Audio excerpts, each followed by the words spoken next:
Spider-Man Into the Spider-Verse is the newest Spider-Man film out from Sony. In addition to being the first ever animated Spider-Man film with a theatrical release, this is also the first to feature Miles Morales, who is the focus of this film. For those unaware, Miles is a student in a prestigious Brooklyn academy with a strict cop as his father and a deadbeat uncle, both of which serve as the primary influencers in Miles' life. After receiving a radioactive genetically engineered spider bite, Miles teams up with several other spider people, using his newfound abilities to save the multiverse. So, to start off this review, let's talk about the primary one of these spider people, Miles Morales. Miles is a relatively new character, being around in the comics since about 2011, and in that time, I've found him to be somewhat underwhelming. However, the primary problem with Miles' character in the comics is fortunately not carried with him into his animated form. In the comics, he is more or less a copy of Peter Parker, in my humble opinion. Unlike his comic book counterpart, however, this version of Miles, while still having a few similarities to Peter, manages to stand out enough on his own to be his own character, and I applaud film writers Phil Lord and Chris Miller for giving him the unique qualities his comic version was sorely lacking. Through the use of inner monologue and comic-style narration boxes, the audience is given the unique opportunity to literally get into our protagonist's head, an aspect which works so well to the animation style of this film, which brings me to my next point, the animation. And, guys, the animation is some kind of wonderful. It's colorful, it's bombastic. This eye-catching style makes the viewer feel as though they are watching frames from a comic being projected onto the screen. And I mean that in the best way possible. It's truly something to marvel at, and is by far the most consistently great aspect of this film. In fact, the primary reason I'll watch it again, every new setting, character expression, and even some of the sound effects are well animated on screen. And they're so plentiful that they can't all be appreciated upon a single viewing. The animators said they were inspired by Miles' co-creator Sarah Pacelli's art, and while that claim might be a stretch, to say the least, the film's style is nonetheless an incredible visual experience, which carries you all the way through the film's story, which brings me to my next point, the plot. Of all the things that make this film so special, so endearing, and so memorable, the film's story is not chief among them. While the movie's story may sound confusing with all the talk about the multiverse, it's actually presented in an understandable and easy to follow way. Where this film really falls short is creating a palpable conflict between our web-slinging hero Miles and the villain Kingpin. These two characters barely interact with each other prior to the film's climax, which, in this case, drains away a lot of the intensity between these two characters rather than strengthen it when they finally fight towards the end of the film. Without spoiling anything, there was a missed opportunity to connect Kingpin's motivations to an event that Miles experiences towards the middle, sort of the end of the film's second act. And the movie never really capitalizes on what could have been an excellent way for Miles to share a stronger connection with Kingpin. And even if they had, I don't think it really would have saved the weakest aspect of Into the Spider-Verse, Kingpin. While certainly not the worst Marvel villain, not by a long shot, Kingpin is basically your standard comic villain, and his primary motivation is something that we've seen so many times before, and there's nothing new offered here to make it compelling. Liv Schreiber does a good job of giving Kingpin an intimidating quality with his voice, although in terms of physical appearance, his character model looks like it was animated over Goomba from the Super Mario Bros. Movie. There's kind of an unintentionally comical moment in this movie where Miles and Peter travel to a science laboratory building to scope it out, and they watch from afar as a limousine pulls up. We see the limo stop in front of the building, and then it cuts to a reaction shot from Peter and Miles, and then when it cuts back to the limousine, Kingpin's walking away from it, implying that he was inside, even though his character model is about 9 times taller than the limo itself. I don't usually mind animated films using cartoonish proportions, but it was difficult to take the Kingpin seriously as a villain when he looked like Half Dome after a few weeks of juicing. I like to end this review on a highlight, though, so now I'll get into a few random things that I liked or disliked. So the first thing, and I might get a lot of flack for this, but I think Miles, towards the end of the film, maybe suffered from a little bit of Mary Sue-ishness. So there's an ongoing gag in the film where for each of the new spider people introduced, they do a very brief, quick, quirky rundown of their origin story. And they all start the same way. They say, hello, my name is, whatever the character's name is, and I am the one and only Spider-Man, woman, pig, whatever it is they are. And then they say, I've been Spider-Man for insert period of time they've been a spider person. Like the first Peter Parker we meet, I think it was about 10 years, and then the older Peter Parker we meet, he said 22 years, and then each one kind of gets shorter over time. Spider-Gwen, I think, was 2 years, and so on. And we get to Miles, at the end of the film, when Miles has his new costume, he does the bit too. He says, my name is Miles Morales, and I thought I was the one and only Spider-Man. I've been Spider-Man for 2 days. He says this, 2 days, which is true. The film takes place over about the course of a couple days. And by the end of the movie, we see him doing all the same stuff all the other spider people have been doing, which took them years to master.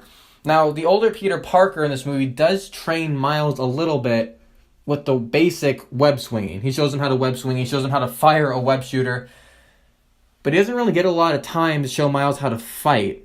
And yet, in the film's climax, Miles is doing all the professional stuff you'd expect from a veteran spider person that had been doing this for years. There's even a joke made about it in the movie. We see Miles kicking ass and beating up Kingpin, and Spider-Gwen and Spider-Man are watching, and Spider-Gwen says, did you teach him that? And Spider-Man's like, no, and, well, yeah, it's true. He didn't teach him that. So how'd he do it?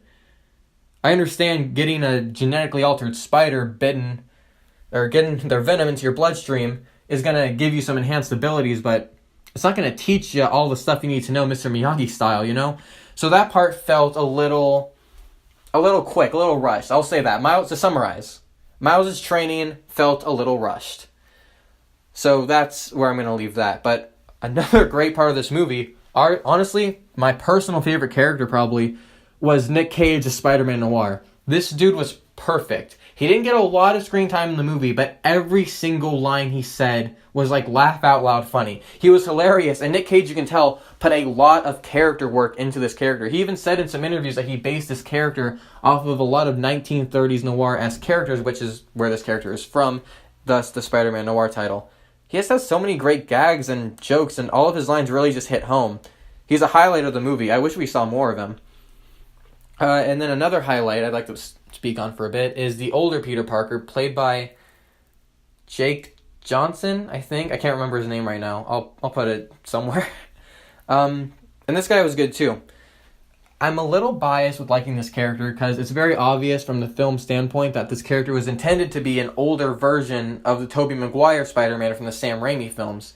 I think Lord and Miller even confirmed this, and they said originally they just wanted to straight up make it the older Tobey Maguire, and even have Tobey Maguire return to voice the role, but they thought it'd be too confusing. But either way, he's also really funny, and it's really interesting to see such a different take on Peter Parker. So very, very different from anything we've ever seen in the movies before, and even in most of the comics. He's old, he's grumpy, he's not a mentor-type character, which I really like, because it sets up a unique conflict between him and Miles, with Miles desperately wanting to learn from him, and Peter being like, ugh, like he just doesn't want to do it. And he has, a nice little conflict with him, and he wants to make things up with Mary Jane because from his universe things weren't going so well, and he was just a really fun character and just another strong high point of this movie. I think another low point of the film was the missed opportunity to explore the multiverse. This movie's called Into the Spider-Verse, which sounded to me like they were going to do some universal hopping, like maybe we'd see Miles jump into Spider-Man Noir's universe and then Spider-Ham's world, like they travel between different universes as part of the plot. But that doesn't happen. The film all takes place in New York, and then they go upstate New York for a little bit, and then they go back to New York, and that's it. So the settings aren't the most unique, even though the film does a wonderful job of making them all colorful and stand out and unique, and they're bright and they engage you. I just thought it'd be cool if we could have seen some of the alternate universes. I thought that's kind of what this film was setting up, but hopefully we'll see all that in a sequel.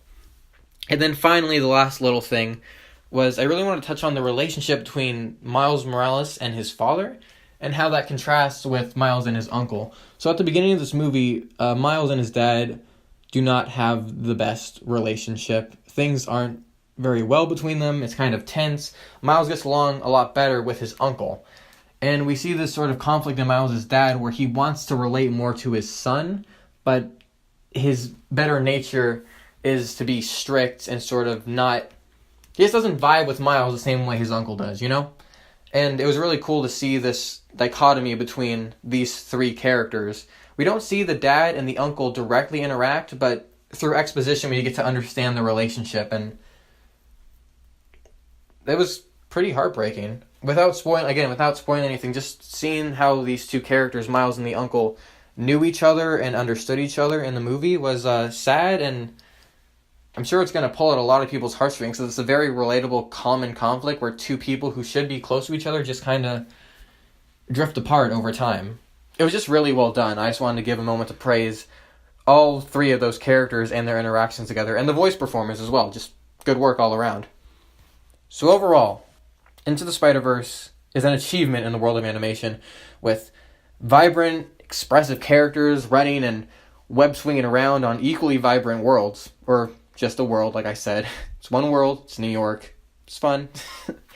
While the visuals alone will have me returning to this movie many times, its generic story and lackluster villain hold it back from being in the same league as the great live-action films, but it's still enough to be leagues ahead of the worst ones. I don't really have a rating system, so I'll just say this movie is a good time at the cinema and is worth watching more than once, especially with friends, out of 10. So that's pretty much the review, guys. Yeah, I do want to touch on one thing. So this is a spoiler-free review, but I will touch on one thing at the end here, which is a spoiler. So if you haven't seen the movie yet, obviously, thank you for watching. I appreciate it. It's a brief thing. It's just the end credit scene because I was really excited for it, and I really liked it. So just to touch on that briefly. So here we go. Spoilers in 3, 2, 1. The end credit scene of this movie is Spider-Man 2099, and oh boy, I was really hoping he'd actually be in the movie. I was kind of disappointed that he wasn't, but the fact that we got to see this guy at all was so great. He looked beautiful, and Oscar Isaac voicing him, just perfection. Oh, it was so good. I really like Miguel O'Hara, Spider-Man 2099, and it was just great to see him in a brief little comical scene. And then they referenced the 1960s Spider-Man cartoon, because that's like the universe he travels to. 2099 goes to the old 60s cartoon universe, and they remake the meme where the spider people are pointing at each other. It's a funny little bit. It's not much. I just really wanted to touch on it because Spider-Man 2099 is one of my personal favorite spider people. Probably my favorite aside from the OG Peter Parker. And I just really liked it. It was kind of fan servicey, but it's fan service done right. And he just sounded so good, and I hope we see him in a sequel. Oh, man. Spider-Man 2089 was just he looks so good. The costume suits this animation style so well. He was just, okay, I'm rambling. I'm sorry. I am rambling, but, oh, man, I loved it. So good. And, yeah, guys, to summarize, that's the review. I'm very grateful for anyone who made it all the way through to the end. If you made it through this video, comment, poppycock. Yeah. I don't know. I'm just curious to see if anyone actually watched it all the way through. Cool if you do. Thank you so much for watching, and hopefully I'll see you guys in another review sometime down the road. Later.